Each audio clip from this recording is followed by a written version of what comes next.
आज के समय में सबसे ज़्यादा जो वाल्मीकि समाज को ज़रूरत है, first of all education, educations. उसके बाद यूनिटी। हमारे लोगों ने इतनी कठिनाइयाँ, इतनी मेहनत करने के बाद भी आज जो समाज में उनको एक स्टैंड मिलना चाहिए था, वो स्टैंड कहीं न कहीं उनको नहीं मिल पाया। सो ये कब से चल रहा है ये? और आज तक भी वही हाल है।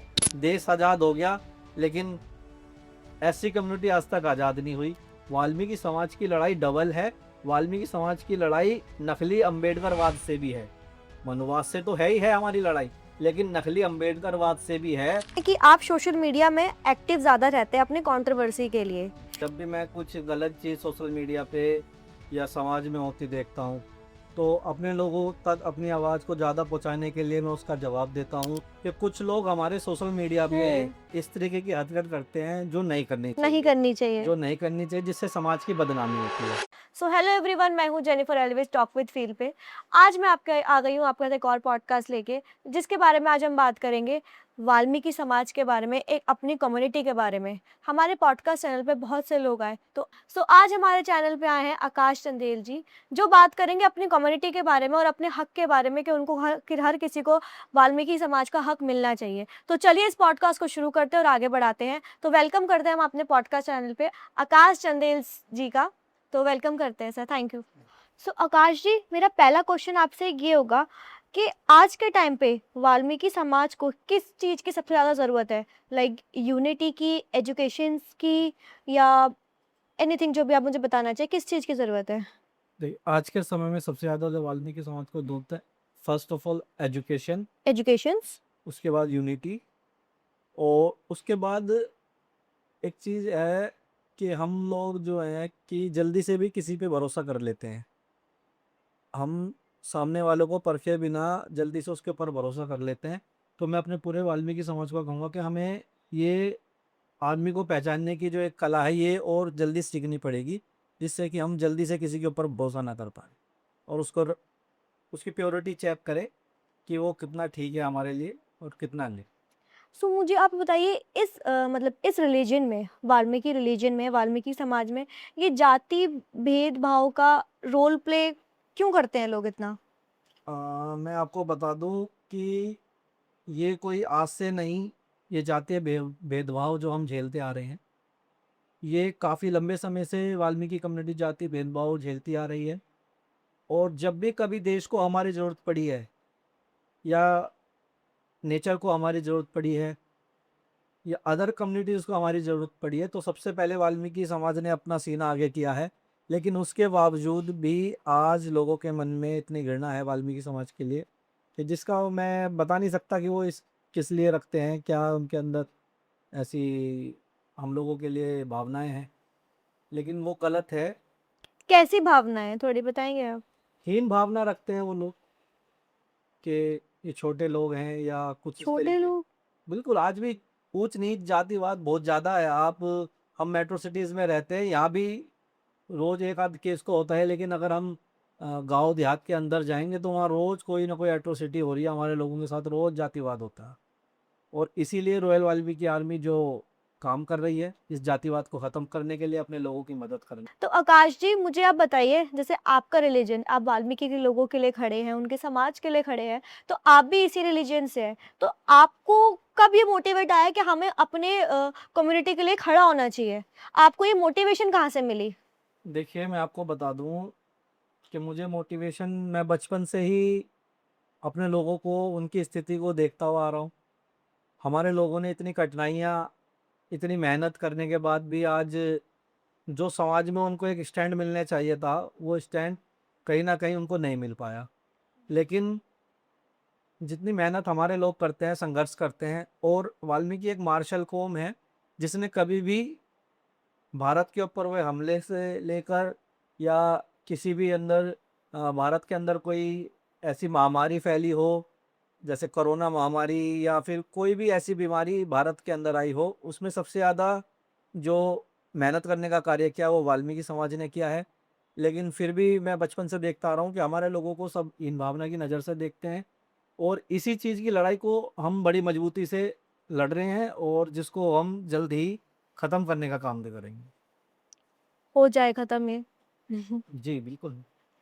सो मुझे आप अब ये बताइए कि एजुकेशंस में, स्कूल्स में जैसे बच्चे होते हैं, लाइक हमारे में देखा जाता है कि हम स्कूल्स में होते हैं, हम भी स्कूल्स में थे, आप भी थे।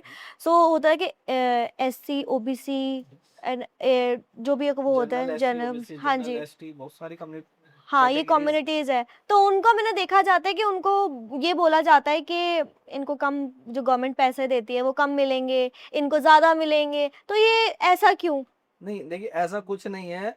बेसिकली मैं आपको बता दूं, डॉक्टर भीमराव अंबेडकर जो भारत के संविधान निर्माता है, जब उन्होंने अपने लोगों की स्थिति देखी, क्योंकि वो तो बाहर लंदन से पढ़ के आए, हाँ उन्होंने जी। इंडिया में रहकर भी बहुत सारी पढ़ाइयाँ करी, 32 डिग्रियाँ बाबा साहब के पास थी। और जब बाबा साहब जैसे एक महान आदमी के साथ भेदभाव हो सकता है, तो हम तो कुछ भी नहीं है। तो उस टाइम बाबा साहब ने हम लोगों को एक स्पेशल राइट्स दिया कि हमारी एजुकेशन के लिए कुछ फंड्स की ज़रूरत हो जाए, जिसको वजीफ़ा बोलते थे हिंदी में। हुँ, हुँ।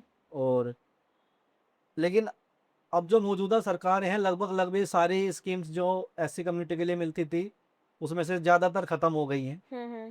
तो लेकिन कर रहे हैं, फिर भी हमारे लोग सरवाइव कर रहे हैं, मेहनत कर रहे हैं, और मेहनत करके आज हमारे जज भी हैं, डॉक्टर्स भी हैं, पुलिस में भी हैं, और बड़ी बड़ी पोस्टों में वाल्मीकि समाज बैठा है और बड़ी मजबूती के साथ आगे बढ़ रहा है निरंतर।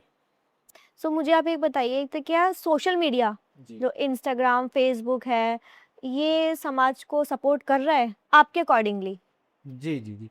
हाँ, मैं आपको बता दूं, अभी पिछले कुछ 10 सालों के अंदर वाल्मीकि समाज ने जो एकदम से ग्रो करी है, उसका बहुत बड़ा कारण सोशल मीडिया रहा है।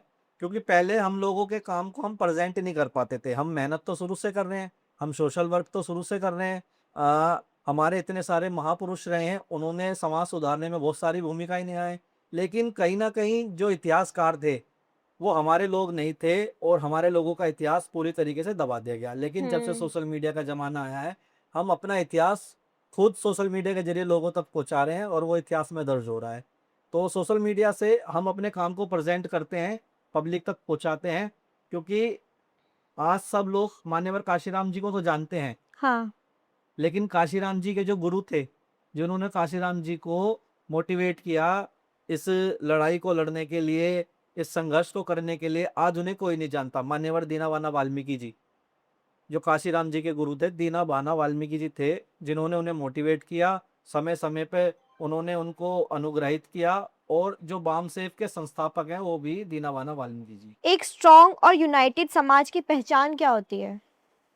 स्ट्रॉन्ग, जो स्ट्रॉन्ग समाज है, जो राजनीतिक में भागीदारी रखता हो, हुँ, हुँ। सामाजिक भागीदारी रखता हो, वह अपने बच्चों को अच्छी अच्छी पोस्टों पे पढ़ाता हो, और यूनिटी उसके पास समाज की ताकत हो।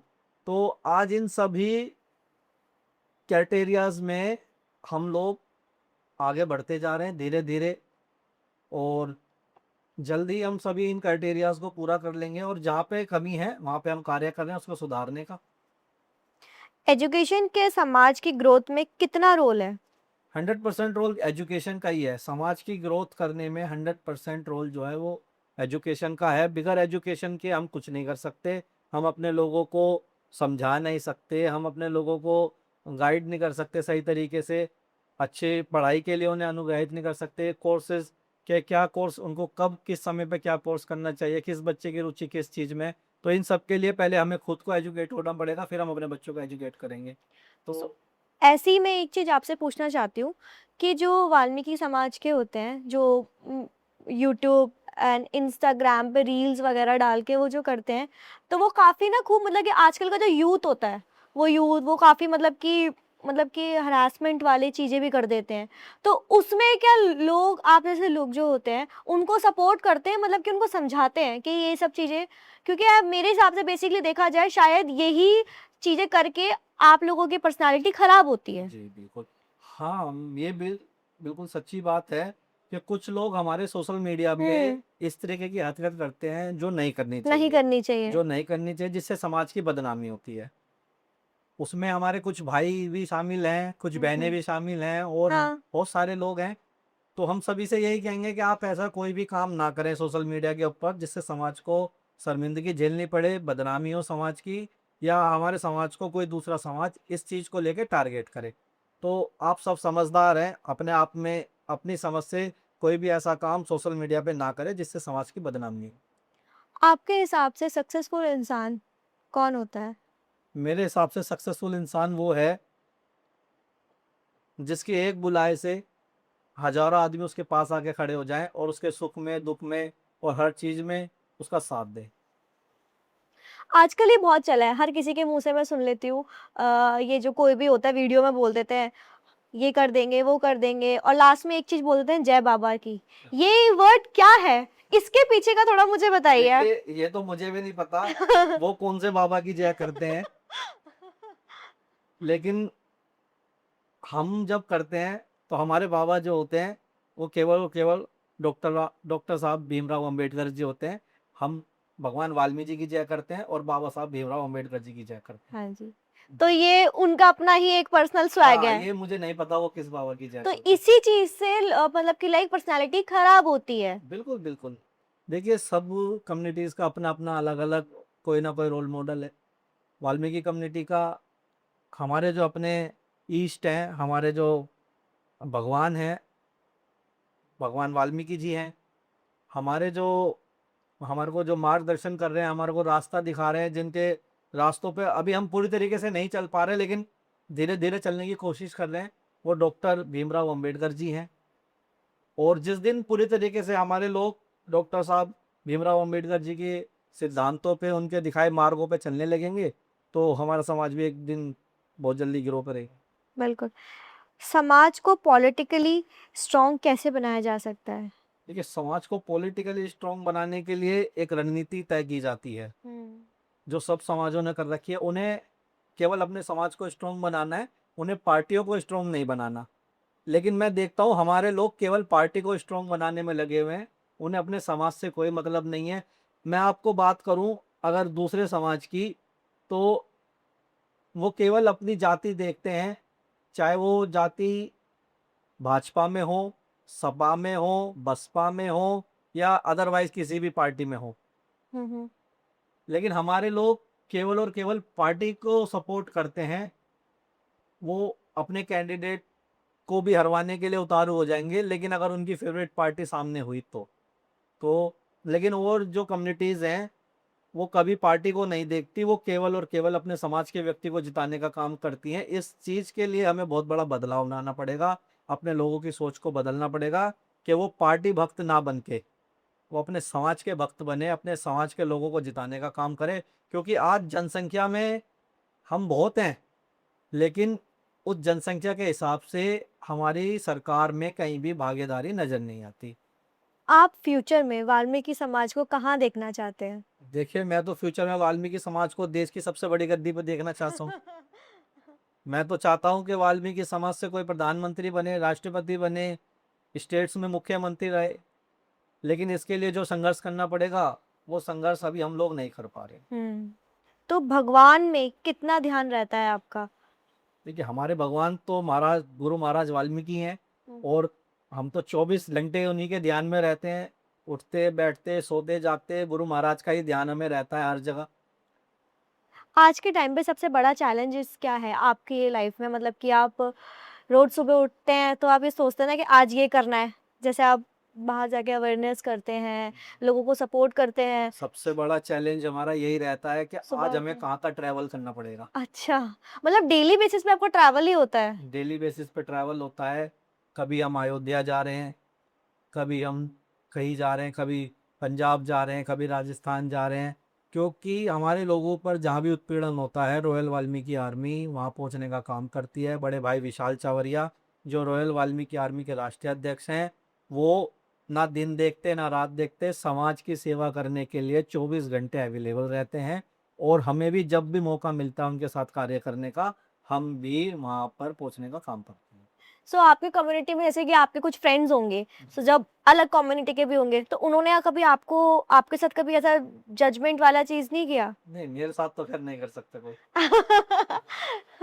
मतलब कभी तो उन्होंने मतलब लाइक किसी और के आपके बारे में नहीं, आपके सामने किसी और चीज़ के बारे में बोला हो तो आपने उनको टोका हो? नहीं, बिल्कुल तुरंत जवाब मिलेगा। अगर कोई मेरे सामने मेरी कम्युनिटी को किसी भी तरीके की गलत भावना से या हीन भावना से मेरे सामने अगर करने की कोशिश करेगा, तो तुरंत उस चीज़ का जवाब उसे मिलेगा और बड़ा स्ट्रॉन्ग जवाब मिलेगा। कैसा?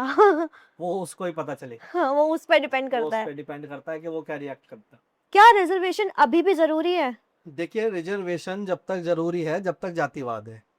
आप जातिवाद ख़त्म कर दो, उसके 2 घंटे बाद आप रिजर्वेशन ख़त्म कर देना, हमें कोई आपत्ति नहीं है। लेकिन जब तक जातिवाद है, जब तक हमारे लोगों का शोषण जाति के आधार पे हो रहा है, क्योंकि रिजर्वेशन एक ऐसा मतलब हमारे लिए एक वो कोई हथियार नहीं है रिजर्वेशन हमारे लिए, लेकिन क्योंकि जो हम जहाँ पहुँचना चाहते हैं और वहाँ पर जो जजेस हैं, वो भी जातिवाद करते हैं, इसीलिए रिजर्वेशन ज़रूरी है, क्योंकि हम लोगों का नंबर वहाँ तक आने ही नहीं देते वो लोग, इसलिए रिजर्वेशन ज़रूरी है। ऐसा क्यों है?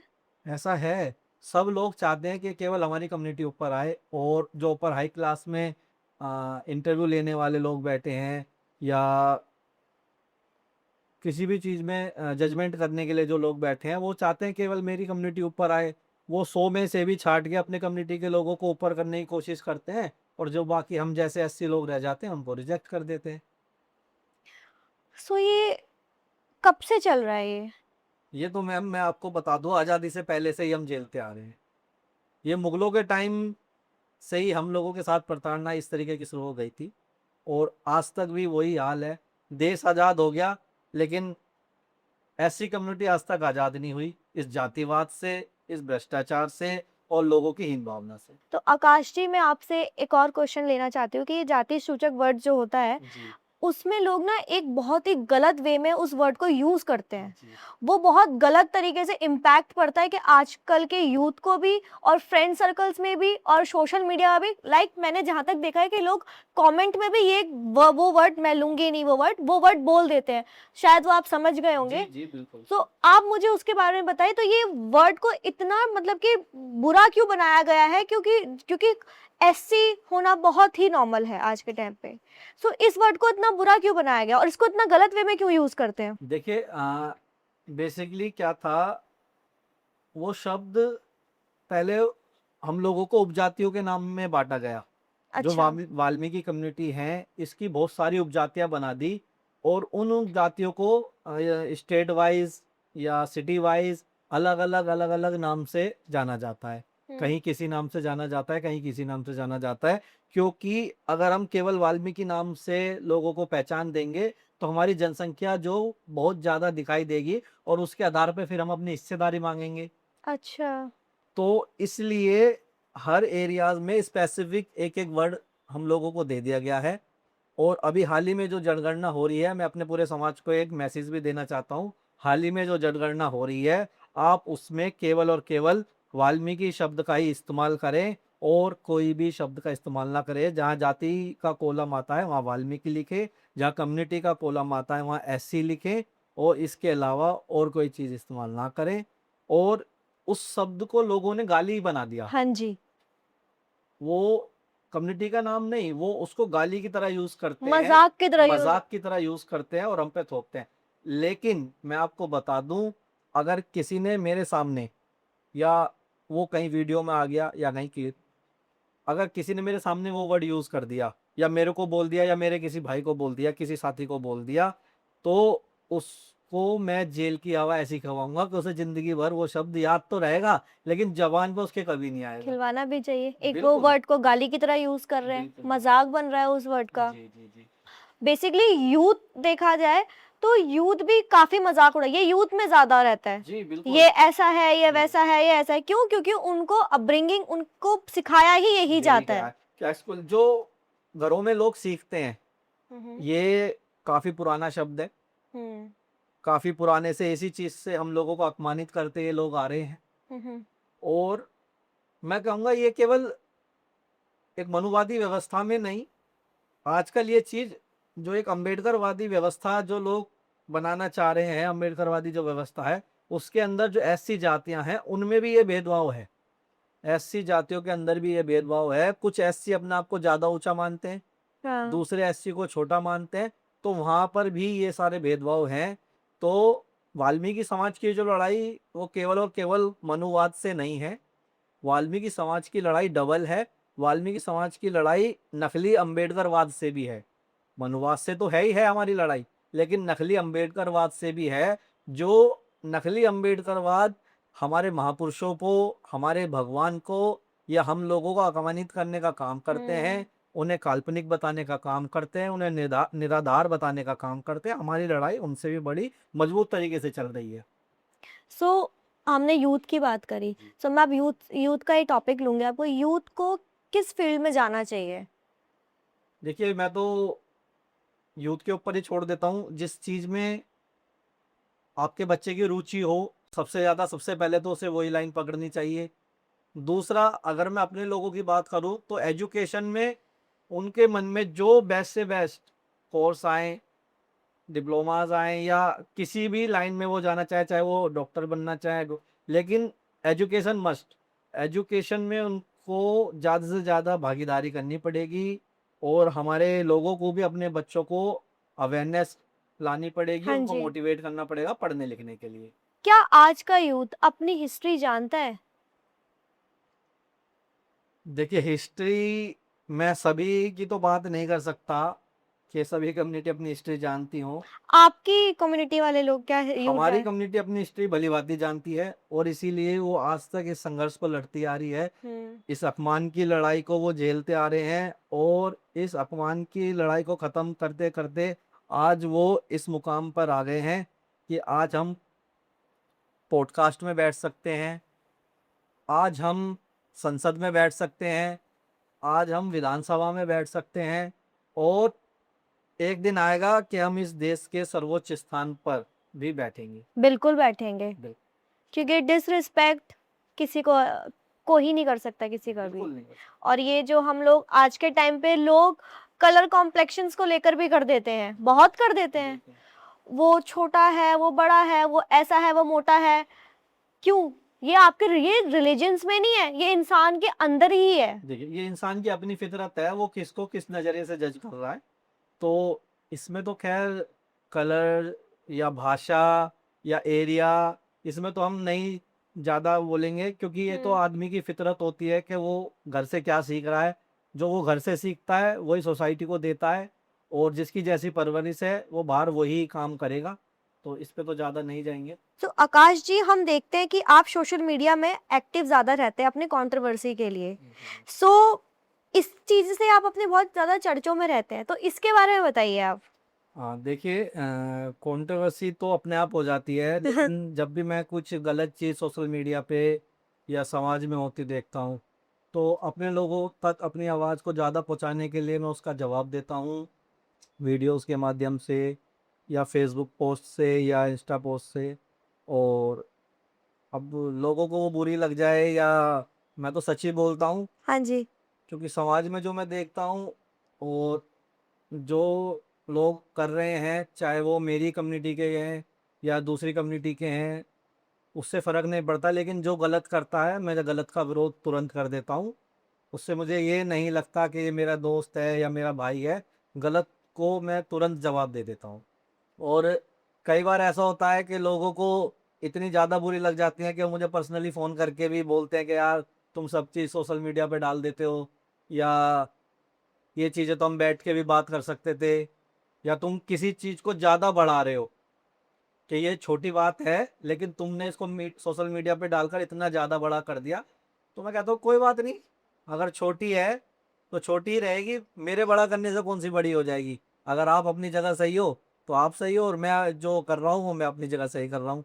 बहुत सारी चीज़ें ऐसी हो जाती हैं, कई बार हम दोस्तों में भी आपस में कंट्रोवर्सी हो जाती है किसी चीज़ को लेकर, क्योंकि जब हम समाज में काम करते हैं तो अच्छा और बुरा दोनों इम्पैक्ट हमें देखने को मिलते हैं। कुछ लोगों के वो अच्छा होता है, कुछ लोगों के लिए वो बुरा होता है। बहुत सारी चीज़ें ऐसी हमने फेस करी है सोशल मीडिया के माध्यम से। तो कभी ऐसा आया सोशल मीडिया के हिसाब से आपका अकाउंट बैन होता जा रहा है? नहीं, बैन तो नहीं हुआ, हाँ, लेकिन कई बार रिपोर्ट्स इतनी ज़्यादा होंगी कि रीच कम हो जाती है अकाउंट्स की। अच्छा, हाँ, अभी कितनी रीच है आपकी? अभी अगर मैं पोस्ट डालता हूँ तो 1-1.5 हज़ार लोग तो फॉलोवर्स? फॉलोवर्स होंगे, फेसबुक पे 20-25 हज़ार फॉलोवर होंगे। मतलब अच्छे खासे फॉलोवर्स है। सो मेरा आपका ये आप एक क्वेश्चन होगा, चंद्रशेखर रावण से क्या आपकी कोई निजी दुश्मनी है? नहीं, नहीं, मेरी कोई किसी भी पॉलिटिशियन से या किसी भी सामाजिक कार्यकर्ता से भारत किसी से के कोई अंदर निजी दुश्मनी नहीं है। लेकिन जब मुझे ऐसा लगता है कि कोई व्यक्ति अपने ट्रैक से भटक गया और वो अपने समाज को और दूसरे समाज को गलत वे पे ले जा रहा है, लोगों को गुमराह कर रहा है, तो फिर वो उसे दुश्मनी नहीं कहेंगे, उसको रास्ता दिखाना या उसको आईना दिखाना कहेंगे। तो ये काम मैं करता हूँ। अ, जो चंद्रशेखर रावण है, ये बहुजनों की राजनीति करने का जो ड्रामा करता है, अरे हाँ, जो बहुजनों की राजनीति करने का ड्रामा करता है और कई बार इसने ये साबित भी कर दिया कि ये केवल और केवल बहुजनों की राजनीति नहीं कर रहा, अपने समाज की राजनीति कर रहा है। क्योंकि इसने संसद में जब शपथ ग्रहण इसने करी थी या उसके बाद 1-2 बार इसने वहाँ पे अपना भाषण शुरू करने से पहले सभी महापुरुषों को याद किया। लेकिन हमारे इष्ट, हमारे भगवान महर्षि वाल्मीकि जी का इसने नाम तक नहीं लिया। क्यों? अब ये तो चंद्रशेखर को मालूम होगी क्यों नहीं लिया। अगर वो बहुजनों की राजनीति कर रहा है और हम भी बहुजन बहुजन जो कम्युनिटी है उसका एक अभिन्न अंग है, एक इम्पोर्टेंट पार्ट है। और बिना वाल्मीकि कम्युनिटी के बहुजन मूवमेंट नहीं चल सकता और ना ही कोई इनका आंदोलन सफल होने का बिना वाल्मीकि कम्युनिटी के। तो उसके बाद भी चंद्रशेखर रावण ने संसद के अंदर भगवान वाल्मीकि जी का नाम नहीं लिया। और जब उसको बोलने का मौका मिला तो उसने वहां पर चमार रेजिमेंट, एक रेजिमेंट होती थी पहले जिसको बैन कर दिया गया, उसने वहां पर चमार रेजिमेंट बहाल करने की बात की, ना कि बहुजन रेजिमेंट बनाने की बात की। अगर वो बहुजनों का नेता है तो वो केवल एक कम्युनिटी की बात नहीं करता, वो समस्त बहुजन समाज, एससी समाज की बात करता। वहाँ एक एससी रेजिमेंट बनाने की बात करता या बहुजन रेजिमेंट बनाने की बात करता, जिससे पूरे एससी समाज को उसमें रोजगार मिलने का काम होता। लेकिन उसने केवल और केवल अपनी जाति के लिए मांग की, अपने लोगों के लिए मांग की। तो मेरे हिसाब से वो बहुजनों का नेता नहीं है। और उससे मेरी यही, चाहे इसको निजी ले लो या राजनीतिक लड़ाई ले लो, यही लड़ाई है। और दूसरा, वाल्मीकि समाज को एक लंबे संघर्ष के बाद सरकार ने कोटे में से कोटा यानी रिजर्वेशन में से रिजर्वेशन दिया। माननीय हम्म। सुप्रीम कोर्ट का आदेश आया कि जो लोग वंचित रह गए, वो केवल वाल्मीकि समाज के लिए नहीं, उसमें बहुत सारी और भी ऐसी कम्युनिटियां आती हैं जो कोटे में से कोटा, रिजर्वेशन में से रिजर्वेशन हम लोगों को दिया गया। लेकिन अब चंद्रशेखर आजाद अपने आप को बहुजनों का नेता कहता है, मायावती भी बहुजनों का नेता अपने आप को कहती है।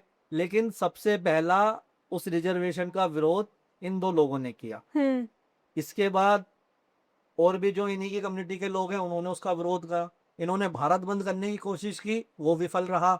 इन्होंने दिल्ली बंद करने की कोशिश रही, वो विफल रहा।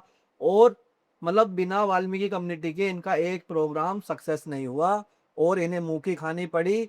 और हरियाणा के अंदर कोटे में से कोटा लागू हो गया, पंजाब में हो गया, तेलंगाना में हो गया। इसकी लड़ाई अभी उत्तर प्रदेश में चल रही है और अन्य राज्यों में चल रही है और हम इसको जल्द ही लागू करवा के रहेंगे। जल्दी? जल्दी। आपने तो बिल्कुल ही सब कुछ ही ओपन बोल दिया। तो हाथरस के अंदर मनीषा वाल्मीकि हत्याकांड में कब तक वाल्मीकि समाज की क्या भूमिका रही है? हाँ मैम, मैं आपको बता दूं कि जो मनीषा वाल्मीकि जो हत्याकांड है, एक्चुअल में वो एक गैंग रेप था। हाँ जी। और वो वाल्मीकि समाज के ऊपर आज तक एक कलंक की तरह है, क्योंकि हम आज तक उस अपनी बहन को न्याय नहीं दिलवा पाए, अभी तक नहीं मिला। अभी तक नहीं दिलवा पाए। क्योंकि ये जो जातिवादी सरकार है, ठाकुरवादी सरकार है। और जो उस दुष्कर्म में सम्मिलित थे, आरोपी थे, या वो लोग एक विशेष समुदाय के लोग थे जो माननीय मुख्यमंत्री जी का समुदाय है। इसलिए उन सभी लोगों को न्यायालय ने क्लीन चिट दे दी, किसी को नाबालिग बता दिया, किसी को कुछ कर दिया।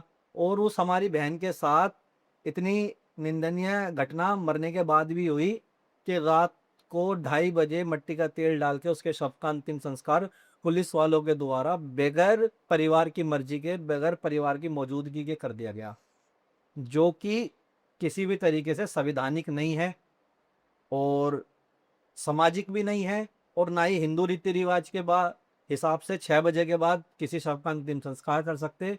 और रात को 2:30 बजे इस चंद्रशेखर रावण की गैर जिम्मेदाराना हरकत की वजह से हमारी बहन का अंतिम संस्कार मिट्टी का तेल डालकर टायरों से वहां जंगल के बीच में पुलिस वालों ने कर दिया, जिसके जिम्मेदार चंद्रशेखर रावण है, प्रदेश की मौजूदा सरकार है। और मैं तो इन दोनों को एक दूसरे की ए और बी टीम ही कहूंगा, क्योंकि इन दोनों की मिली भगत से ही वो सारा काम हुआ है। सो क्या आपके सामने उन दरिंदों को छोड़ दिया जाता तो आप क्या करते उस समय? देखिए, वैसे तो हम संविधान को मानने वाले लोग हैं, हम संविधान के अनुसार से हिसाब से चलते हैं, और आज भी हम इस लड़ाई को, बेशक न्यायालय ने कोई भी फैसला दिया हो, इस लड़ाई को आज भी हमारे एडवोकेट्स, हमारे वकील दोबारा से इस लड़ाई को लड़ रहे हैं। अगर वो लोग हमारे सामने आ जाते तो शायद वो अभी तक इस धरती पे नहीं होते। और एक बहन के लिए जो भाई उसकी आत्मरक्षा के लिए कर सकता है, वो हम उन लोगों के साथ अब तक सब कुछ कर चुके होते। लेकिन हमारे बाबा साहब ने संविधान लिखा, अगर हम ही उस संविधान का उल्लंघन करेंगे, हम ही उस संविधान को तोड़ेंगे, तो फिर दूसरा उस संविधान को कैसे मानेगा। तो हम संविधान को मानने वाले लोग हैं, इसलिए आज तक इस लड़ाई को हम न्यायालय में लड़ रहे हैं। बीच में भाजपा के द्वारा प्लांट करी हुई एक एडवोकेट ने इस केस को पकड़ा, जिसने पूरी तरीके से इस केस को निराधार कर दिया, बेकार कर दिया। सीमा खुशवा नाम से एक एडवोकेट है, जो बाद में भाजपा में शामिल हो गई और भाजपा द्वारा ही प्लांट की गई थी। तो उसने ना केवल इस पेशे को अपमानित करने का काम किया, बल्कि वाल्मीकि समाज की नज़रों में उसकी स्थिति आज, मैं कहना नहीं चाहूँगा, उस शब्द को नहीं बोलना चाहूँगा कि उसकी क्या स्थिति है हमारी नज़रों में। क्या रॉयल वाल्मीकि आर्मी आगे जाके राजनीतिक में हिस्सेदारी का भाग लेगी? देखिए, मैं आपको बता दूं, जिस तरीके से हम संगठन का विस्तार करते जा रहे हैं, हर प्रदेश में, हर जिले वाइज, राज्य वाइज, और तेजी से जो हम बढ़ रहे हैं, तो मैं समझता हूँ आने वाले कुछ सालों में हम राजनीतिक हिस्सेदारी में भी अपना पार्टिसिपेशन करेंगे, अपने लोगों को संसद तक पहुंचाने का काम करेंगे, और एक ऐसा प्लेटफॉर्म तैयार करके देंगे अपने समाज को कि जिससे कि उन्हें किसी के सामने टिकट मांगने की, या टिकट के लिए डोनेशन देने की, या और बहुत सारी चीज़ें होती हैं, सिफारिश की जरूरत नहीं पड़ेगी। ये उनका खुद का बना बनाया, खुद की कम्युनिटी का मंच होगा। उनका जहाँ से जी करेगा वो वहाँ से चुनाव लड़ सकेंगे। भविष्य में अगर रॉयल वाल्मीकि आर्मी इतनी मजबूत होती है, तो हम जल्द ही राजनीति में हिस्सेदारी की भी घोषणा कर देंगे। तो 2027 के चुनाव में यूपी के अंदर वाल्मीकि समाज के क्या भूमिका है? देखिए, आने वाले चुनाव के अंदर जो वाल्मीकि समाज की भूमिका रहेगी, जो वाल्मीकि समाज को संसद तक पहुंचाने का काम करेगा, क्योंकि अभी बेसिकली वाल्मीकि समाज की अपनी खुद की कोई पार्टी नहीं है, लेकिन जो भी पार्टी वाल्मीकि समाज को विधानसभा पहुंचाने का कार्य करेगी, वाल्मीकि समाज पूर्ण रूप से उस पार्टी का समर्थन करेगा। जो हमारे हक और अधिकारों की लड़ाई लड़ने का काम करेगी पार्टी, हम उसको पूर्ण रूप से समर्थन करेंगे। हम किसी भी एक स्पेशल पार्टी के लिए काम नहीं करते, ना पूरा वाल्मीकि समाज कभी भी किसी एक स्पेशल पार्टी के लिए काम करता, लेकिन जो पार्टी वाल्मीकि समाज को सम्मान देने का काम करेगी, इनके हक और अधिकार की लड़ाइयों में इनका साथ देगी, हम उस पार्टी के साथ हैं। और जो पार्टी हमारे खिलाफ काम करेगी, हमारे लोगों को दबाने का काम करेगी, उस पार्टी को हम जड़ से ही सत्ता से उखाड़ फेंकने का काम 2027 में करेंगे। सो आकाश जी, मैं आपसे एक लास्ट क्वेश्चन लूंगी कि सफाई कर्मचारियों के लिए आपकी क्या मान?